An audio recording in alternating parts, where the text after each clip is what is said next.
James Franco, who was once the James Dean of his generation, fell down hard from grace.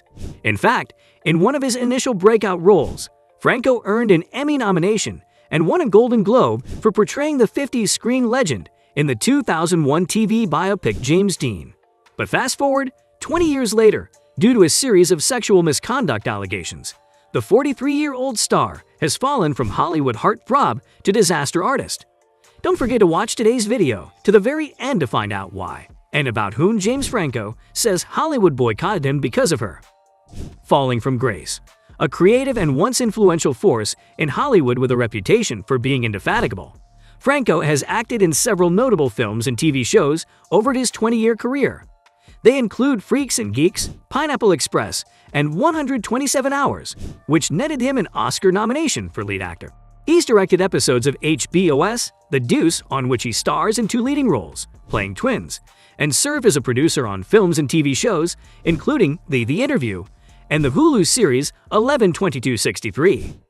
His affinity for tackling unexpected projects, coupled with a prolific work ethic, have become part of his Hollywood mystique.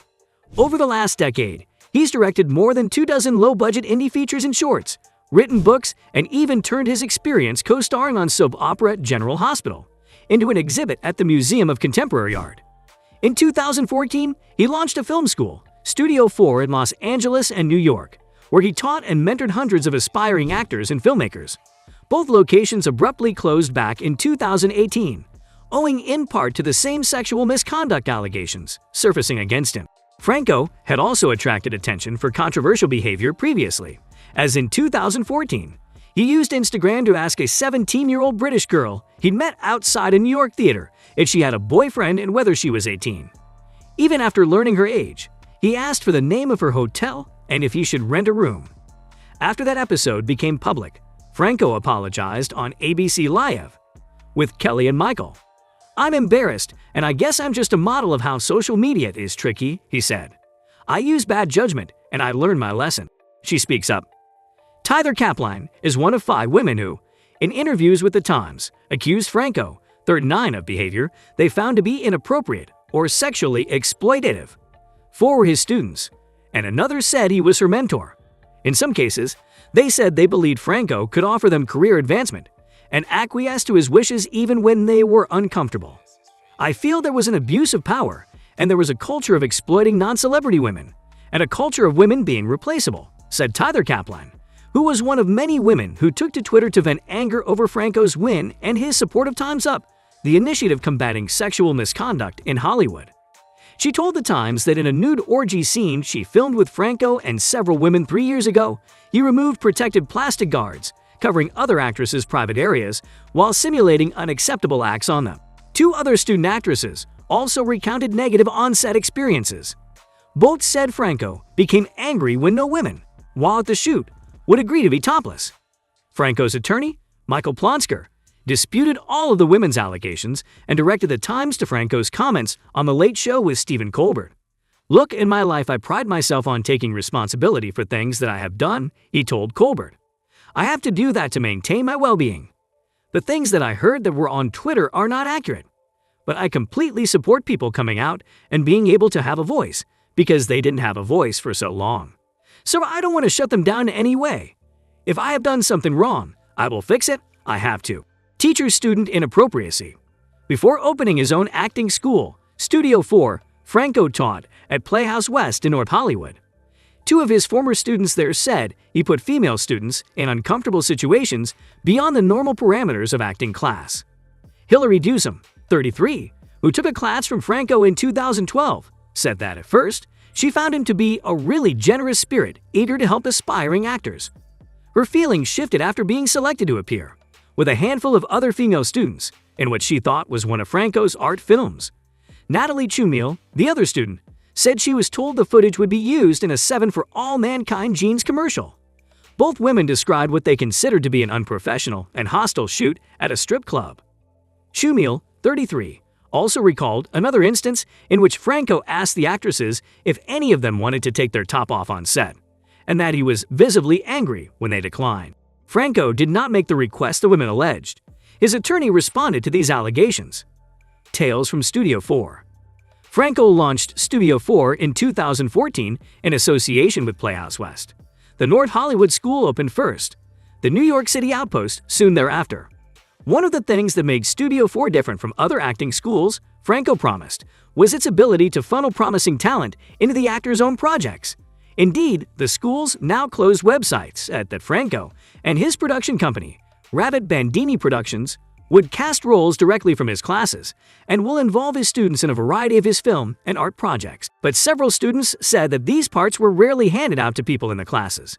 They would tell us that smaller parts in their projects were being held exclusively for students. Often they were opportunities for extra work or parts that required nudity, said Devin LaBella, who spent a year as a student at the NoHo location. Katie Ryan, who met Franco at Playhouse West and took several classes at Studio 4, said the actor would always make everybody think there were possible roles on the table if we were to perform sexual acts or take off our shirts in his projects. She said that for years, she received mass email requests from Franco to audition for roles playing a prostitute or a hooker. Franco is not aware that any of the actions alleged by Miss Ryan ever occurred, his attorney said. The Red Hot Flags. As part of Tyler Kaplan's experience in a sex scenes class, she and her partner created a short film, Hungry Girl, which shows her topless and was uploaded to the video sharing website Vimeo. Last year, she discovered images from the film on at least one pornography website. Now, if you Google me, you can see me naked, said Tyler Kaplan, 26. Before I've ever been on TV, or before I've ever had any real credits, or before any of this, of course I regret that. I don't want that.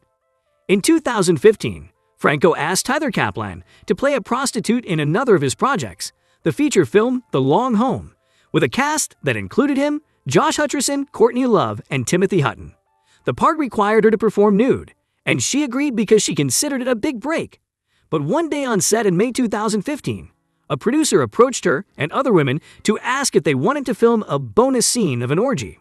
In it, Tyler Kaplan appeared fully nude, she said.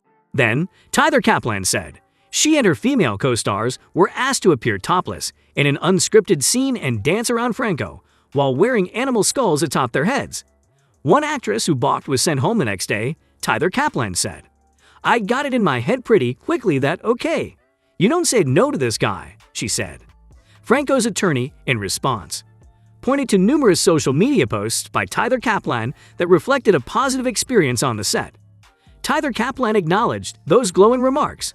She said she had been excited about making new friends during production and also wanted to promote her work on a notable project.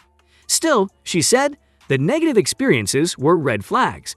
The aftermath, although having denied all the sexual allegations since the beginning, James Franco did finally agree to pay $2.2 million to settle a class action lawsuit for allegedly pushing his former film students to perform increasingly explicit sex scenes on camera a year after the allegations surfaced.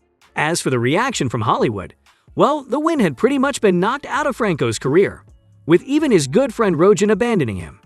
The last film they collaborated on was 2017's The Disaster Artist, and the comedian told the Sunday Times it's not a coincidence that the two are no longer working together after the allegations. What I can say is that I despise abuse and harassment, and I would never cover or conceal the actions of someone doing it, or knowingly put someone in a situation where they were around someone like that, Rogen told the Times, adding that he regrets his terrible joke on SNL. I can say it, it has changed many things in our relationship and our dynamic. With that, we end today's video. Join in a next time for more of such interesting content.